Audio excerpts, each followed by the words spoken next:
Olá, queridos alunos, bom dia, boa tarde, boa noite, boa madrugada, dependendo do horário que você está assistindo essa última aula. Eu espero que vocês estejam bem felizes, animados, porque esta é a nossa última aula do ano de Química. Tem bastante atenção, porque não é um conteúdo lá muito fácil não, tá? Agora dá uma dificultadinha, mas é a última aula, então tranquilo. Eu só gostaria de avisar para vocês que o conteúdo, obviamente, que ficou incompleto, né? Porque não tem como eu dar uma aula de 20 minutos, todo o conteúdo de eletroquímica, certo? Mas é isso, pessoal. Então vamos lá, força na peruca, presta atenção, vamos lá. Então vamos lá. Bom, nós vimos na aula passada o que é uma oxidação e o que é uma redução, certo? Quando eu coloco dois metais em contato, um vai tender a perder elétrons e o outro vai tender a ganhar os elétrons. E esse elétron que está sendo perdido vai para a espécie que tende a ganhar, certo? Então, uma espécie doa elétrons, doa para quem? Doa para quem quer ganhar elétrons, tá? Então, por exemplo, o sódio mais o ácido clorídrico formando NaCl mais um meio de H2. O que a gente tem ali? Os NOx já calculados, né? O sódio está indo de NOx 0 para NOx mais 1, ou seja, está aumentando, e o hidrogênio está indo de mais 1 para 0, está se reduzindo. O que acontece? O sódio ele está sofrendo a oxidação, né, com a perda de 1 elétrons. E o hidrogênio está sofrendo redução, ele está ganhando um elétron, ou seja, o sódio está perdendo um elétron para quem? Se eu colocar os dois para reagir, o sódio vai perder elétron justamente para o hidrogênio. E o hidrogênio vai ganhar elétron, ele está se reduzindo, ganhando elétron de quem? Justamente do sódio. Então, numa reação de óxido-redução, eu vou ter uma espécie que doa para outra espécie receber elétrons. É assim, tá? Isso é uma reação de óxido-redução. Tem alguém doando elétron para alguém ganhar elétron. Tem alguém se oxidando para alguém se reduzir, tá? E aí nós temos o agente redutor, né? Ou seja, o sódio, se ele está se oxidando, se ele está perdendo elétrons, ele está fazendo alguém se reduzir, ou seja, ele é o agente redutor, tá? Já o hidrogênio é o agente oxidante, porque ele causa a oxidação recebendo elétrons. Então é sempre o contrário, tá? Quem sofre oxidação é o agente redutor e quem se reduz é o agente oxidante, tá certo? E aí nós temos uma forma, existem várias formas de fazer o balanceamento de uma reação redox, mas simplesmente por tentativa e erro, como as reações normais, não dá certo. Então a gente precisa seguir alguns passo a passo, tá? Existem vários passo a passo aí na internet, eu vou mostrar um deles para vocês, tá? Bom, primeira coisa que a gente tem que ter em mente é que o número de elétrons ganhos pelo oxidante é igual ao número de elétrons perdidos pelo redutor, tá? E que o número total de átomos permanece constante nos reagentes e produtos. Então, vamos olhar essa reação aqui, tá? Do H2S mais o bromo mais a água, formando ácido sulfúrico e ácido bromídrico, tá? Como que a gente vai fazer para balancear? Vamos seguir um passo a passo. Primeiro passo, eu vou calcular o NOx de cada átomo ou íon participante e verificar qual espécie sofreu oxidação e redução, tá? Então, se eu fizer ali as cargas, né, de cada um, o enxofre tem NOx menos 2, o hidrogênio tem NOx mais 1, o bromo sozinho aqui, substância sozinha, NOx 0, o oxigênio a gente sabe que tem NOx menos 2, né? Se eu fizer a continha aqui, para quem não lembra, deixa eu fazer aqui a continha, para quem não lembra como faz, vamos refazer aqui, né? O oxigênio tem NOx fixo, que vale menos 2, o hidrogênio tem NOx fixo, que vale mais 1, né? Então, tem 2 hidrogênios vezes mais 1, que é o NOx do hidrogênio, mais o NOx do enxofre, que eu não sei, eu chamo de X, mais o oxigênio, que eu tenho 4 oxigênios, vezes o NOx fixo dele, que é menos 2, né? Tudo isso, como a substância é neutra, tem que ser igual a 0, né? Então, vai ser 2 mais X, mais com menos dá menos, 4 vezes 2 dá 8, tudo isso tem que dar 0. Vai ser igual a mais 8 menos 2. Então, x vai ser igual a mais 6, tá? Por isso que tá o mais 6 ali, ok? Só relembrando como é que fazia. O bromo, hidrogênio mais 1 e bromo menos 1. Então, primeira coisa, eu acho o NOx de cada átomo participante e vejo quem sofreu oxidação e quem sofreu redução. O bromo está indo de 0 para menos 1. Ele reduziu, diminuiu. Se diminuiu, reduziu, né? Ele reduziu a diferença de um elétron, de 0 para menos 1 tem 1, né? Já o enxofre, ele foi de NOx menos 2 para NOx mais 6, aumentou. Se aumentou, ele oxidou. Sofreu oxidação, ele perdeu 8 elétrons, de menos 2 para 6 tem uma diferença de 6 elétrons, tá? Então, esse é o primeiro passo. Eu vejo quem é que oxidou e quem é que reduziu. Só lembrando, quem se reduz, né, no caso o bromo, é agente oxidante, e quem se oxida é agente redutor, tá ok?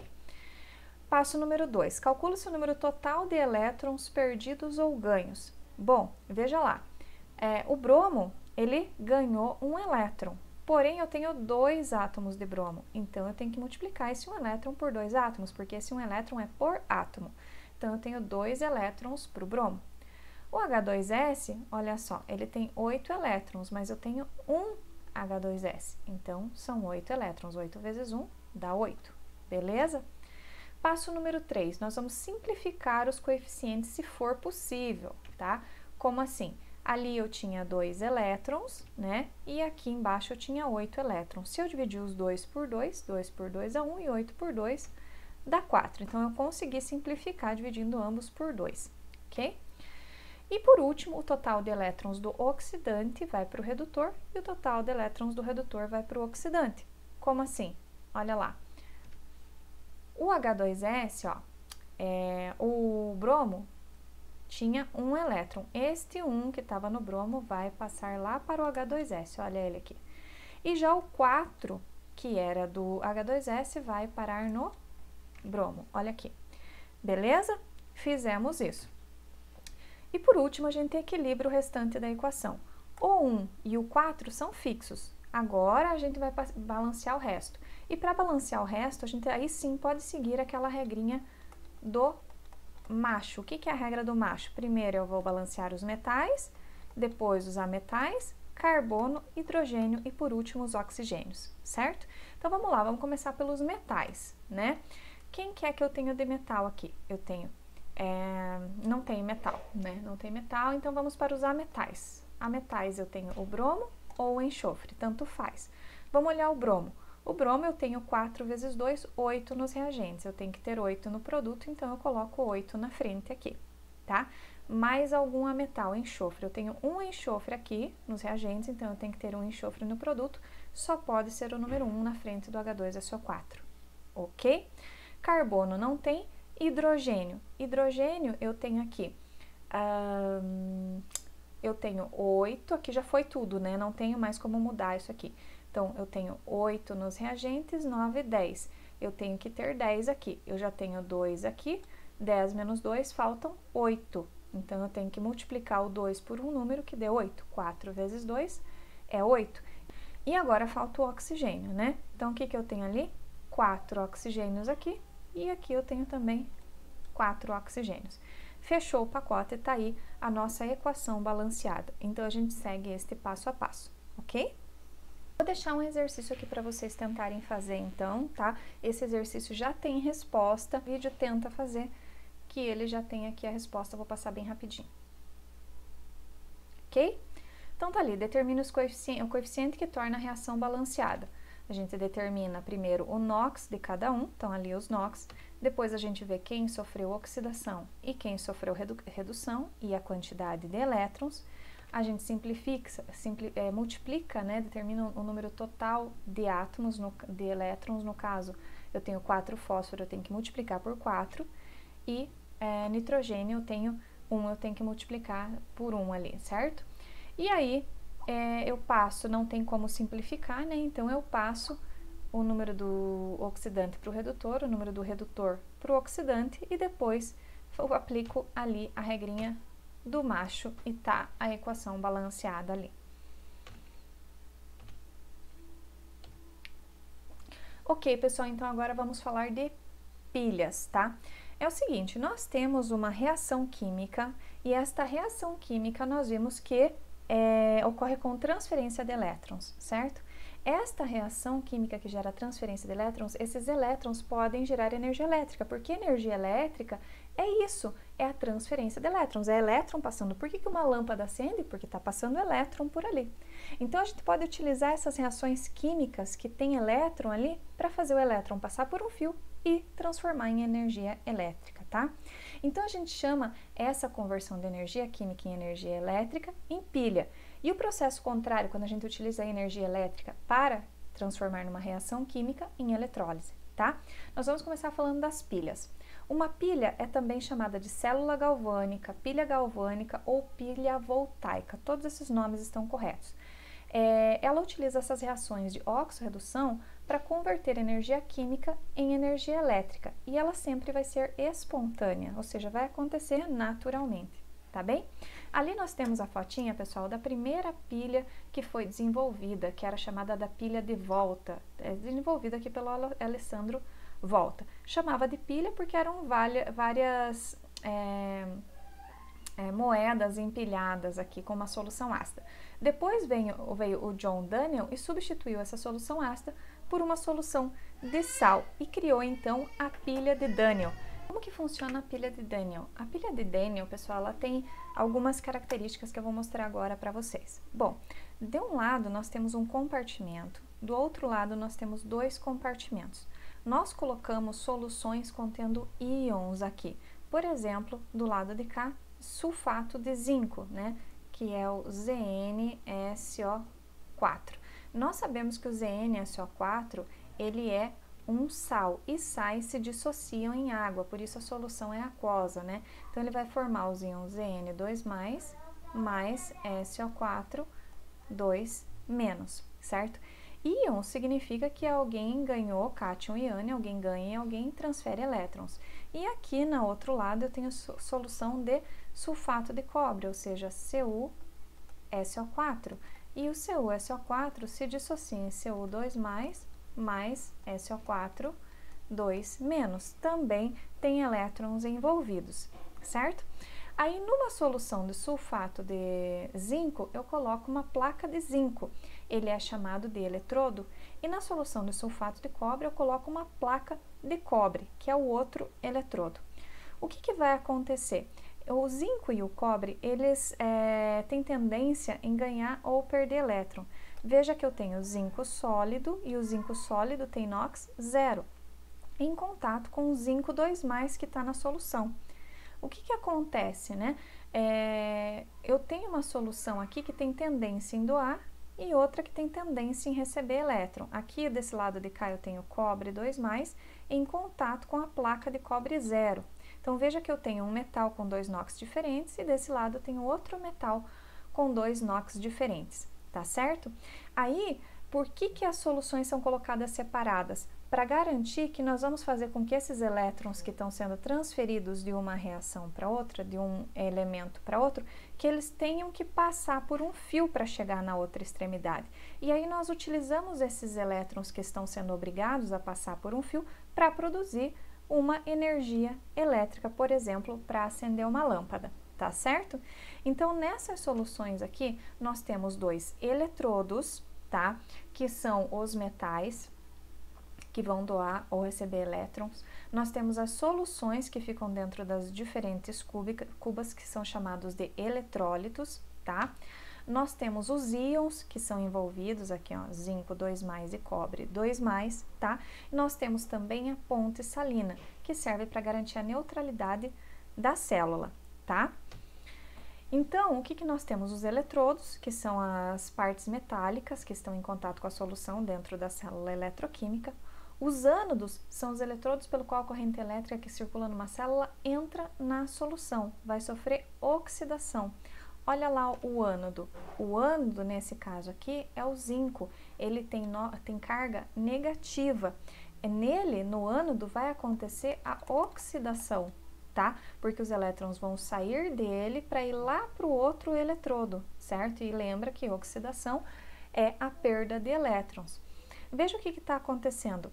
No ânodo ocorre a oxidação, a perda de elétrons. Então, o zinco indo para zinco 2+, o que está acontecendo? Ele sai de zinco 0 né? Ele sai de zinco 0 e vai para zinco 2+, ou seja, ele vai para a solução. Como consequência, a placa de zinco vai afinando, porque ele está saindo de sólido para 2+, para a solução. A placa vai afinando. Em contrapartida, os elétrons estão chegando no que a gente chama de cátodo. Cátodo com polo positivo. No cátodo é onde ocorre a redução. Olha lá, ó. Cátodos são os eletrodos pela qual a corrente elétrica que circula numa célula deixa a solução, né? Pelo qual a corrente elétrica que circula numa célula deixa os eletrodos, pelo qual a corrente elétrica deixa a solução, ocorre a redução.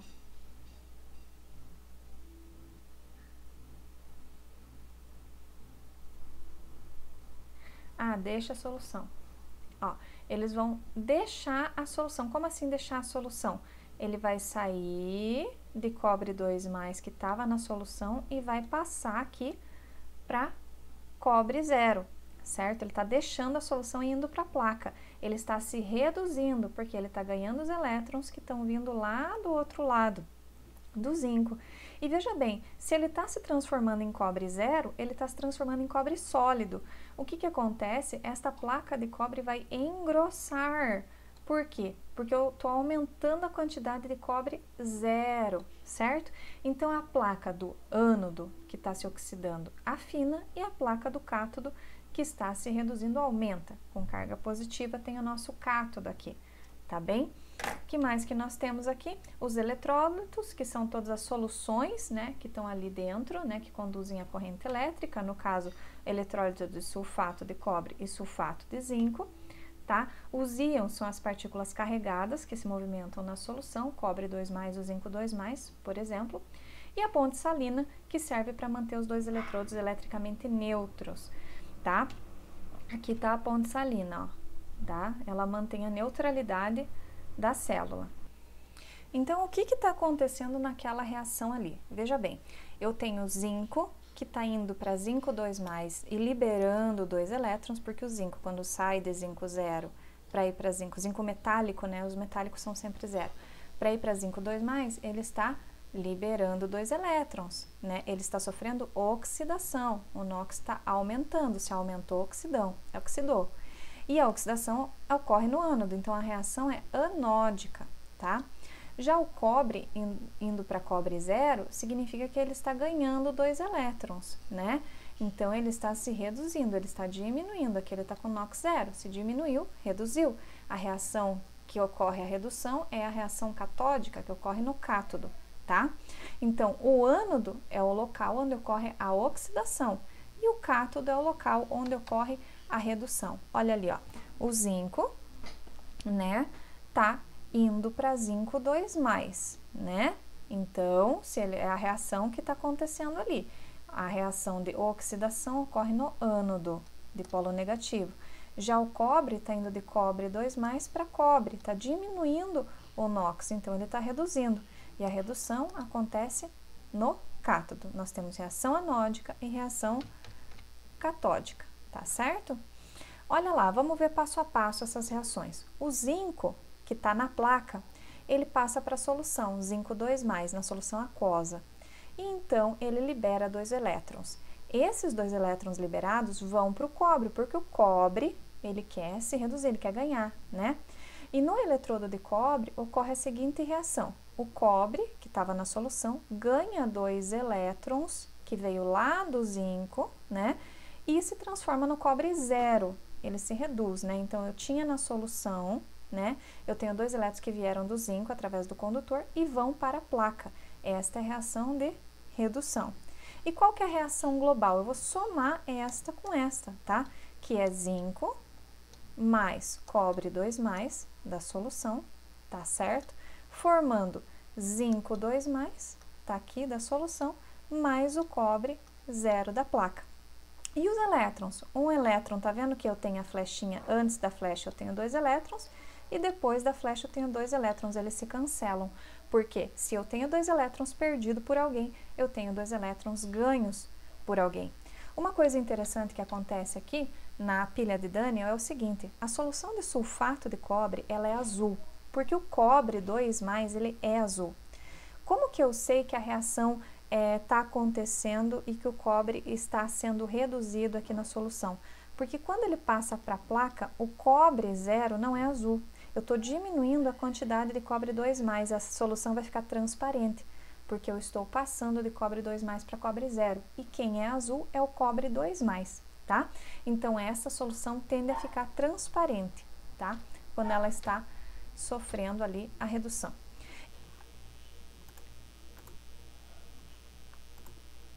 Existe uma notação, uma forma de representar uma célula eletroquímica.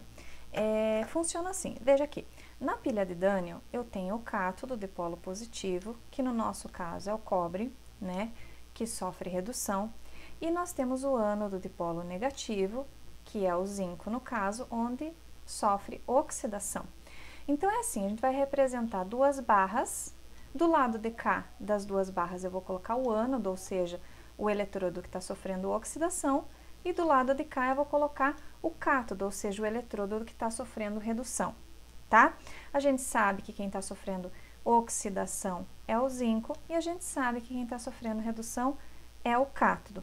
Essas duas barras, pessoal, representam as duas soluções separadas pela ponte salina, tá? Então, essas duas barras significa que eu tenho uma célula do lado de cá, outra célula contendo eletrodo de cobre na solução de sulfato de cobre e uma de zinco na sulfato de zinco, e tem uma ponte salina separando os dois.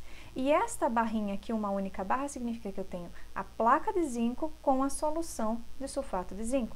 E aqui eu tenho a placa de cobre com a solução de sulfato de cobre, tá bem?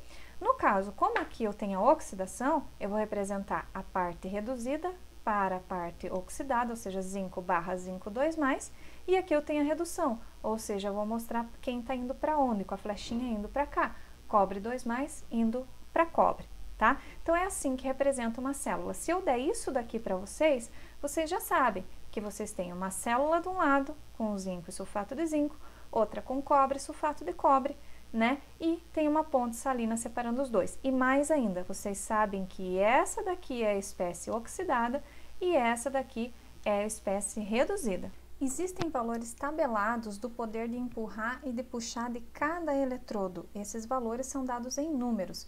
O hidrogênio é tido como 0, e daí nós temos valores negativos acima do hidrogênio e positivos abaixo do hidrogênio.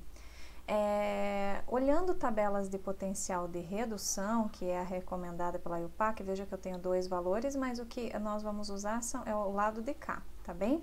Quanto mais positivo o valor, se nós estamos falando de potencial de redução, significa que ele tem maior tendência em se reduzir, e quanto menor o valor, menor tendência em se reduzir. Essa tabela me permite escolher quais os metais que eu vou utilizar em duas semicélulas, porque se um tem tendência em doar e outro tem tendência em reduzir elétrons, né, em se reduzir, eu consigo utilizar como eletrodos e fazer uma célula eletroquímica. Tá? Vamos olhar aqui o cobre reagindo com a prata. Se eu fizesse uma célula e colocasse um eletrodo de cobre e um eletrodo de prata, o que ia acontecer? Esses valores aqui são tirados daquela tabela, são potenciais de redução com as suas respectivas reações. A prata tem um valor de mais 0,80 volts e o cobre um valor de 0,35. O maior valor é aquele que se reduz, ou seja, a prata vai se reduzir e o cobre vai se oxidar, tá certo? Vamos ver se é isso que está acontecendo na reação. A prata mais está indo para a prata zero, diminuiu. Se diminuiu, reduziu. E aqui está dizendo que a prata deveria reduzir. Tá certo, está coerente com o potencial dela. E o cobre está indo de cobre 0 para cobre mais 2, ele está aumentando. Se aumentou, oxidou. E aqui está dizendo que o cobre deveria realmente se oxidar. Ok, a reação está indo de acordo com o que diz o potencial padrão que a gente obtém na tabela. Então, esta reação é uma reação espontânea. E para ser uma pilha, a reação tem que ser espontânea, tá bem?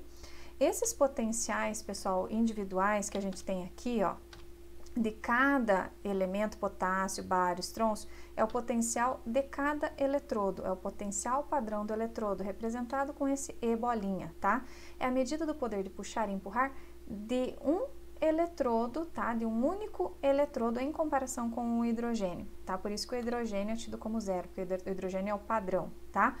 Mas, se eu fizer uma célula, né? 2 eletrodos diferentes e for medir o potencial, a diferença do poder, esse aqui tem um poder de puxar, esse aqui tem um poder de empurrar, isso aqui vai me gerar uma diferença de potencial entre os eletrodos, que é medida em volts, tá? Esse daqui é o potencial da célula, ou E da célula, que é a diferença do poder de puxar e empurrar entre os dois eletrodos, tá?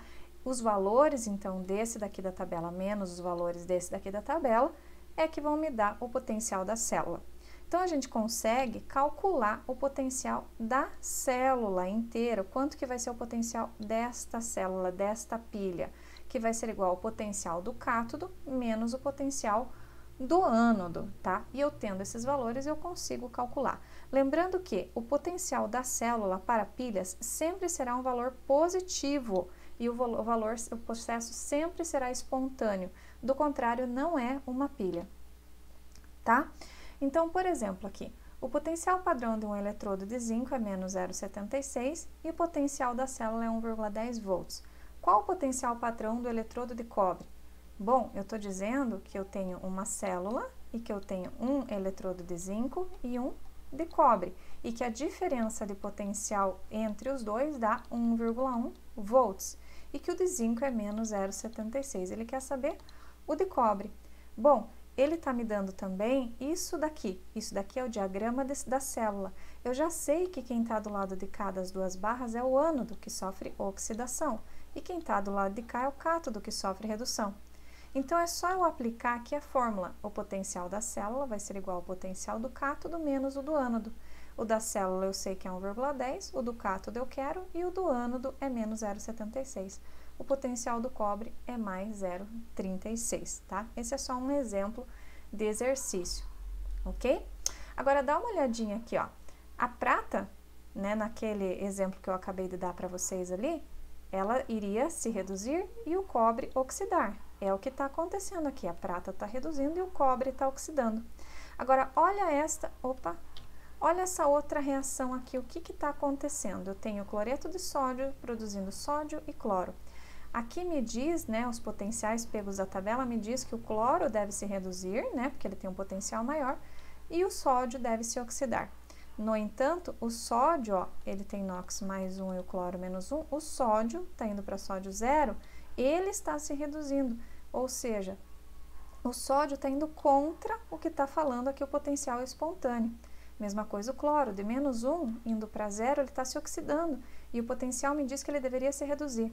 Ou seja, aqui eu tenho uma reação que vai a favor dos potenciais, é uma reação espontânea, é uma pilha. Já aqui, eu não tenho uma reação espontânea, porque vai contra os eletrodos, o que diz o potencial de cada eletrodo. E aqui nós temos uma eletrólise. Vamos lá entender o que é a eletrólise. A eletrólise é o processo não espontâneo provocado pela corrente elétrica. É a conversão da energia elétrica em energia química. É o contrário, agora eu tenho os eletrodos, eu preciso pegar uma pilha ou uma bateria e fornecer elétrons para o cátodo e para o ânodo, tá? Eu vou transformar a energia elétrica em alguma coisa química. Como é um processo não espontâneo, o potencial desta pilha que eu vou utilizar tem que ser maior do que aquele que seria gerado se ela fosse uma pilha, pelo processo espontâneo, né?